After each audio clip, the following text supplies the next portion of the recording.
Hey, what's good, y'all? It's your girl, Chosen Royalty, and today God has instructed me to get on here to tell my story. And this is not for nobody to feel pity for me.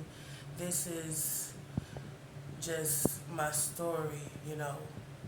God said that me telling my story will help somebody who may be going through the same things overcome these things, and knowing that if God brought me through it, baby, He will bring you through it too.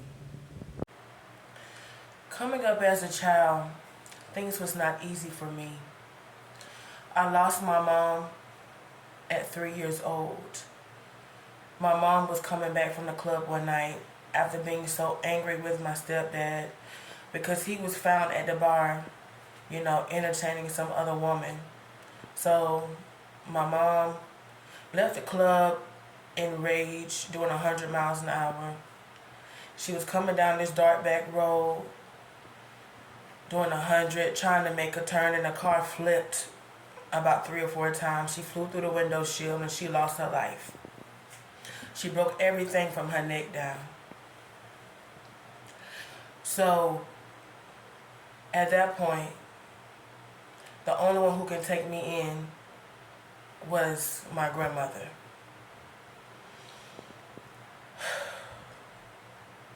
So being raised by my grandmother was not a great upbringing. It was a very toxic and abusive environment. I was used as an emotional dumping ground. I wasn't loved like a child should be loved. I didn't really have a childhood growing up.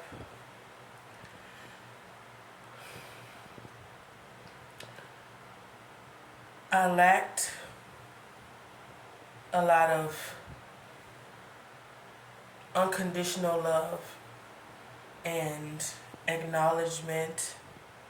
I was lacked a lot of things that a child was supposed to have. I wasn't nurtured. I wasn't cared for like I should have been cared for. I'm not talking about my outer appearance. I'm talking about emotionally. I lacked what I needed as a child. I was never comfortable. I was always uneasy. Things was just horrible. I was shunned and rejected. I was belittled. I was tortured emotionally and mentally and spiritually. I was harmed physically. It's kind of like the story of Cinderella and her stepsisters.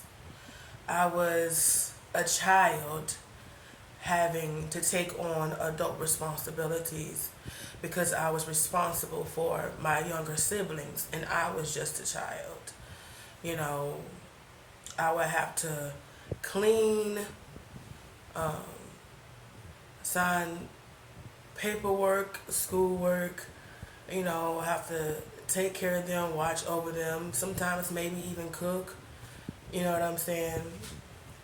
I was called out of my name, because I've always been a chunky girl, so I would always be called words like fat, you know, big, and I was always clowned for my weight, you know. So it was very rough for me. One day, my grandmother got me dressed, sent me off to school, and I believe her words was, "Do not take your hair out of the ponytail." So that same day,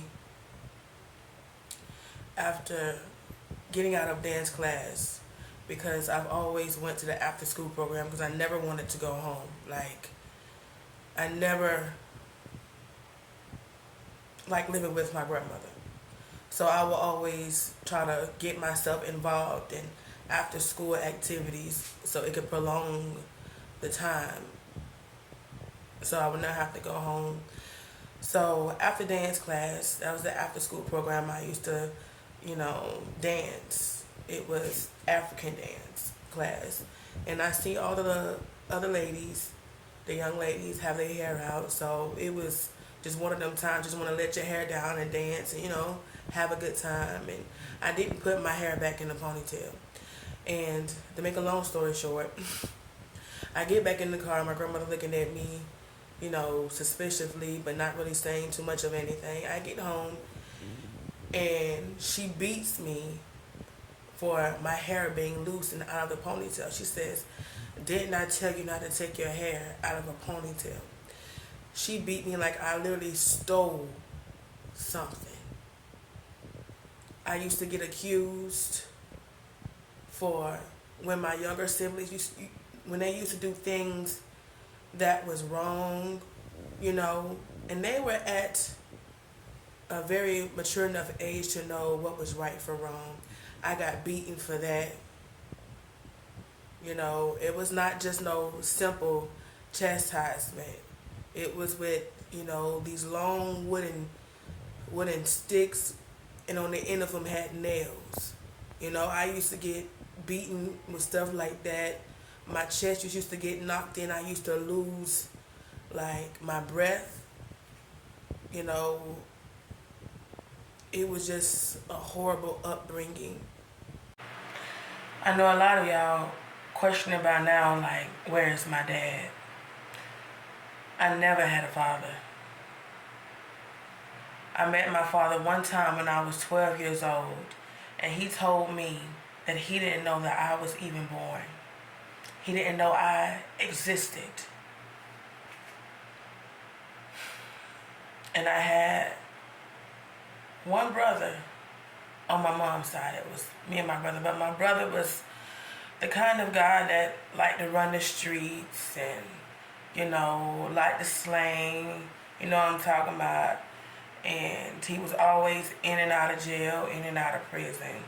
So he wasn't really there during my upbringing. I was abused physically by my god cousins,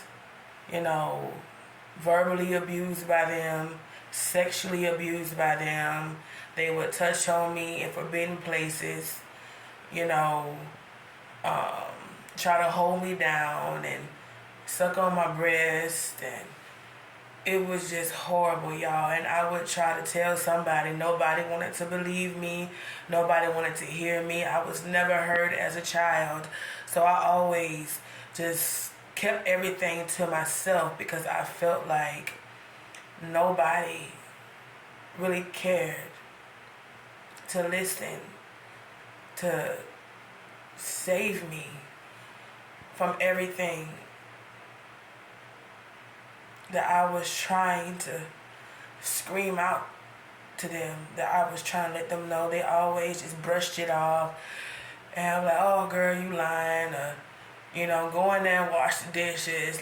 They're always trying to push over it. It got so bad, y'all, I wanted to get emancipated.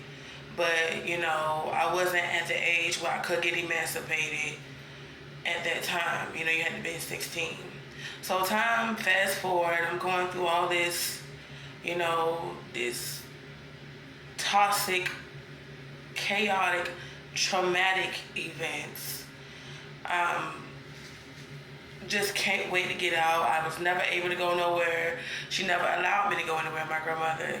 She didn't want me to get to know nobody else. She just wanted me just to be home. If it wasn't church, it was home. So I was stuck in that toxic environment for 2 more years because I made up in my mind that when I turned 17, that I was going to leave. It's going to be a part 2, y'all. My feelings was always disregarded, so I was always left in the second